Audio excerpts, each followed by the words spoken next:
First things first. Also got What's Wright. He's got a new podcast, Sunday, Tuesday, Thursdays. And Nick, I said earlier, listen, Michael Jordan's career ended kind of sloppy. So did Shaq. So did Brett Favre's. That's just, I can remember like Ewing in a Magic jersey and Akeem in a Raptor jersey. And to me, Kevin Durant, trending star, number 2 to LeBron, won a bunch of titles, MVP, and now it's ugly. I think his legacy is set. Do you believe losing the way he's losing and a bit trapped in Brooklyn, is it going to ding his legacy? Well, listen, I don't think that. I think his legacy is mostly set, but I think he has room to grow. And obviously, this year didn't help grow his legacy. I want to discuss something about Kevin Durant with you, though, because we were just talking about this on the podcast. My apologies for not getting in my regular television wardrobe. We just finished the podcast, and so I sat down and talked to you. I'm wearing the more podcast casual wardrobe. I hope you're not offended. Nope. I am bringing just the exact same energy and takes for you, just in a slightly more casual outfit. So here's the deal, Colin.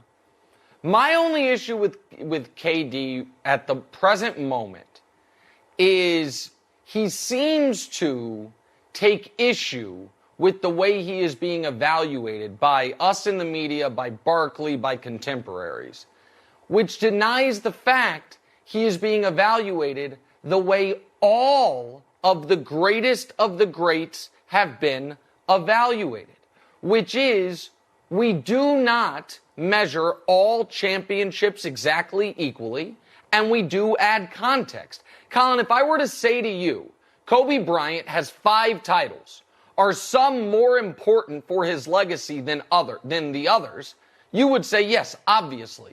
The last 2 that he got without Shaq are wildly important for how he is remembered as a player. To do that without Shaquille O'Neal. Let's pretend for a moment that LeBron James, after leaving Miami, never won another ring. Do you think people would still be like, might be the greatest player ever? Or do you think people would say, listen, LeBron, one of the greatest players ever, however, could never win outside of D. Wade's cocoon in Miami, what had been built there. And while he was the best player on those teams, couldn't win elsewhere. No, of course we would. But then LeBron won in Cleveland and won with the Lakers. These are all, so Kevin Durant being so bothered by the fact that we are treating him the same way people treated Magic Johnson. Magic, all-time great, but can the Lakers win a title once Kareem declines, when it's not Kareem's team? Yeah, they could, and they did, and it elevated him. Kevin Durant has not yet answered that question. And until he does, because he is now in the world where he is compared to Kobe and Bird and Duncan and Dr. J and Shaq and Akeem. Those are his contemporaries. He is going to be held to those standards. And so he is better than Barkley. Barkley's an all-timer, and he's better than him because Barkley joined a team that had won titles, a team that had knocked him out when he joined Houston, and they didn't win. So, I don't know exactly what Kevin Durant wants in this regard. I feel like it is treating him with respect to hold him to the standard of the only box you haven't checked off is winning a title that you put together as a leader. Yeah. And we're waiting to see him do it. A lot of the world thought he was going to do it this year or last year. He's come up short both times. Well, it's interesting. We know winning matters to him. That's why he left Oklahoma City and went to Golden State. We know winning matters. I will say this, just thinking about it as you discussed it, is that Aaron Rodgers and Kevin Durant, the minute a contemporary wins more than them, suddenly both have this, hey, life's more than my sport. It's like, if you'd have gone to Brooklyn and won back-to-back titles, would you be so casual and indifferent to winning? If Aaron had 4 Super Bowls, would he be like, Jeopardy, Hollywood? It's easy to pivot to, hey, man, my life's bigger than my sport. When contemporaries are winning the titles and you're getting knocked out at Lambeau again off a bye and Brooklyn swept in the first round. Is that fair to say? Yeah, listen, I think that's fair. I also think Kevin Durant is very clearly obsessed with basketball, loves basketball, a true gym rat. We know this. KD has talked years ago when he was talking about comparisons with he and LeBron. he talked about how we all have the same amount of time, right? And he talked about how LeBron spends so much time on his body, while KD prefers to spend time in the gym on his game. Now, one could argue that maybe he should have done a little more LeBron in that regard, and maybe LeBron should have done a little more KD. Maybe he'd be a better free throw shooter, right? Maybe they both should have met in the middle a little bit more, one could argue. I think KD truly loves basketball. But I think what is interesting about KD and Kyrie is I think they love being basketball, obviously, and love being NBA players, but don't seem to particularly enjoy a lot of the things that go along with it. And Kyrie, I got the impression during these playoffs, he'd prefer to be playing at times in empty arenas. Yeah. But you could do that, but you don't get the platform to spread whatever message you want to spread, the money, the fame, all of those things. Kevin Durant's going to make probably $500 million, if not more, off the court because of the media attention, because how much people love the game. Well, what goes along with that is when you are one of the greats, you are going to be scrutinized. And I think it is slightly immature to act surprised or shocked or dismayed that you are, when you were the favorites to win the title and you were the only team in the league this year to make the playoffs and get swept, and you had the worst series of your career, that there's going to be some discussion about that and how that impacts how we view you compared to the greatest of the all-time greats.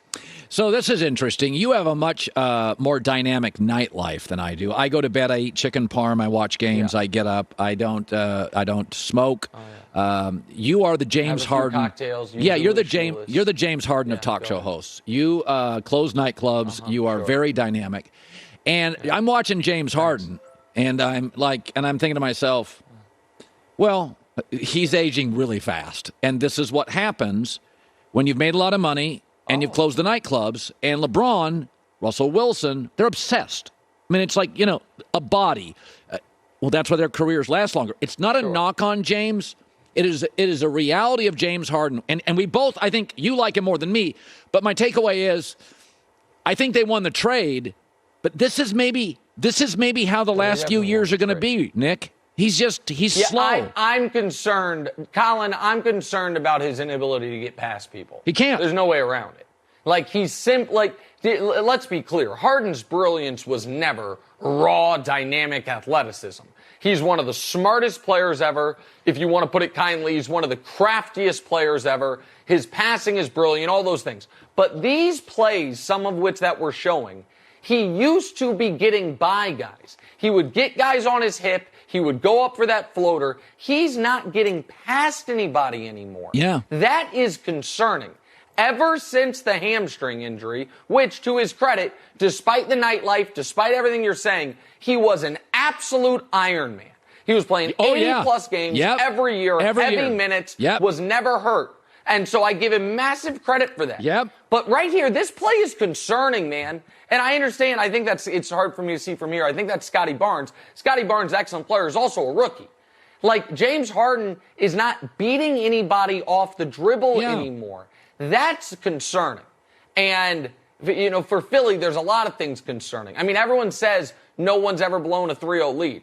Well, only 3 teams, Colin, up 3-0, have even had to play a Game 7.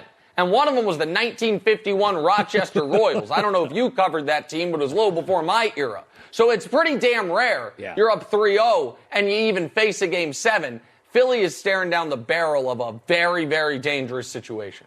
So I have my takeaway on it, but I'm going to hand the floor to you. Jerry West said this week, I'm going to take it to the Supreme Court. I don't like how I'm being treated by HBO and Adam McKay. What do you make of the logo in his twilight years of basketball executiveship? What do you make of this stand and the Lakers as a whole being very turned off by it? All right, I'm going to answer this quickly. Please ask me a John Morant question. Sorry, I know it's your show, but please do. But here's my answer. Right. I empathize because I don't think I'd like it either. I think, if in 30 years somebody made a docudrama about the creation of FS1, which 30 years from now is the world's largest sports platform. And I'm watching it. Forget even if I'm portrayed poorly. I don't even know if I'd make it. But if in that docudrama they make old Uncle Colin seem like a jerk, a bad guy, I think it would bother me. I think I would, on your behalf, I would be like, I want to sue. However, it's make-believe. It's not, I feel like you're allowed to take liberties on things you're trying, it's entertainment. And as long as they are not presenting it as, this is a 100% accurate portrayal, then I don't, listen, God only knows, Supreme Court surprised me a lot in the last 18 months, Colin, got to tell you. So I'm not really up on the latest libel laws in America. However, I'm not certain he's going to have a great success there. Okay, so here's my John Morant thing. Oh, the media. Oh, John Morant. You are struggling as a 2 seed with a marginal team that played a play-in game. By the way, the T-Wolves were a bad road team, one of the worst fourth quarter teams. For the second, led by 11 last night, I watched every second of this game. And if not for, seriously, John Morant being John Morant with about a minute left, they've lost 2 home games to a team. By the way, in the East, the 2 seed swept the 7 seed, and they had Katie and Kyrie. This team is struggling with a mediocre basketball team, and all I hear about is, oh, John Morant this, John Morant that. Something's off with Memphis because this is not a good Minnesota team.